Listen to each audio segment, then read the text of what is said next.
Hello.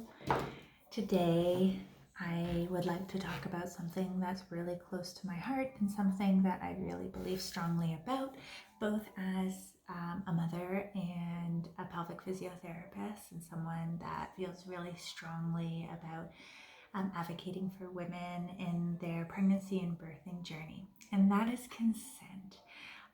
During your birth and leading up to your birth and even after your birth, how to navigate that world in a way that you feel empowered, that you're making the choices that are the best for you and your baby. The reason I'm so passionate about this is because with my first birth experience, I really didn't feel that I could step into my own power and ask for what I wanted, especially in the moment when I was unsure of what was going on. I realized if it's really hard for me to do that as a healthcare practitioner, then it's going to be also really hard for other women to do that.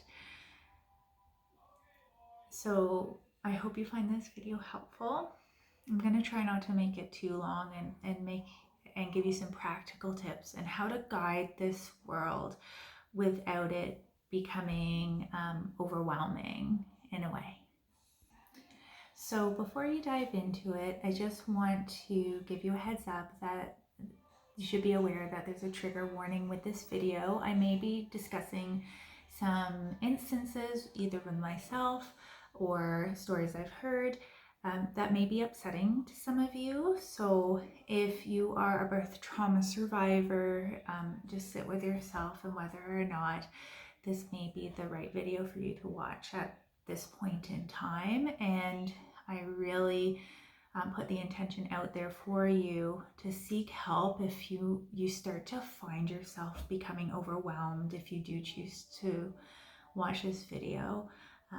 That's a really good indication that you may benefit from having someone guide you through some of those fears and feelings that you're having, either preparing for your next birth or healing from your birth experience. So the Coles notes of this whole video, you can stop watching after this if you want, especially if you're a mom, you might be really busy, is that the magic words are, I do not consent to this procedure.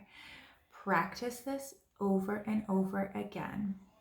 If you use those exact words, whatever practitioner is working on you will at least pause.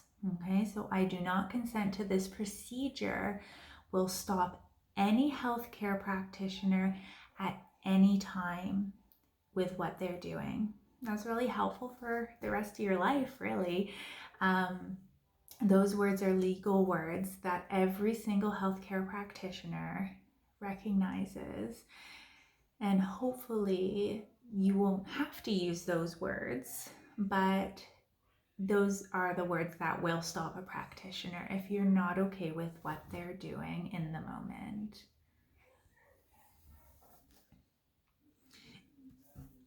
Excuse me.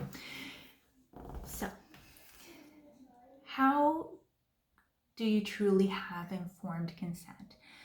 Well, what informed consent involves is that you are explained what a procedure involves, the benefits of the procedure, the risks of the procedure, and the alternatives to the procedure. Unfortunately, in healthcare, some or all of these components can be missed. So it is within your right, even if you're in the throes of labor, to know what benefits, risks, and alternatives there are. There are very, very rare circumstances where it's a life-threatening situation where you will not be able to have informed consent, but that is very rare. If you are aware enough to use the terms I do not consent for this procedure, it's highly unlikely that a procedure needs to be done in a way in a life saving situation. As I said, I'm a pelvic physiotherapist. I'm not OBGYN, but this can at least be a talking point that you can have prior to being in labor with your OBG, and that's within your right, or your midwife. So what can you do to prepare yourself for the birth that resonates with you? Well, I think the first thing is really understanding birth in a way that makes sense to you. I recommend any reading by Ina May. Ina May's Guide to Childbirth is a really empowering read for you to start with, to get a handle on what birth is, what natural, normal, physiological birth looks like. Obviously, that can change if you're a high-risk pregnancy, but even if you are a high-risk pregnancy, Ina May's work can give you at least the empowerment and the groundwork to start to stimulate these conversations with your healthcare practitioners. So that would be my recommendation, to read that. Once you have an idea of what birth means to you and the birth story that resonates with you, I like to say have your birth wishes rather than your birth plan, because for anybody that's been through birth, things can change and not turn out the way that you planned or envisioned, but that doesn't mean that you can't still be empowered throughout the journey. Yes, my love. What are you making? I'm making a video about how your body is your body and what you say. Good. Mom, can I paint? Can you paint? Yes, on your lap. Well, Mommy's making a video so we can paint later. So I'll use my own example for my second birth of how I navigated informed consent. Being a birth trauma survivor with my first, I had an idea of what I did not want. So I had discussions with my midwife about some things that I really wasn't hoping for with my second. So for me, I knew and I felt very confident in the fact that excessive cervical checks would slow my labor down due to my own history, and that's my own story. So I communicated that to my birth team. Now, where I really wanted to kind of flesh out the details in that regard is if I was transferred from midwifery care to OBGYN care. That may happen if, say, for me, my amniotic fluid was low, so I needed to be transferred from a midwife to an OB for a scheduled induction. At least in Ontario, or at least in my city, midwives are not able to do an induction. So because I did need that medically, I was transferred to an OB for that. So I made it really clear to my birth team that if I was transferred to an OB, I wanted there to be a discussion with the OB about my feelings regarding cervical checks. My birth team was really on board with this, and unfortunately, I did have to disclose my trauma in order for there to be weight behind that ask. It's really unfortunate that I needed to do that.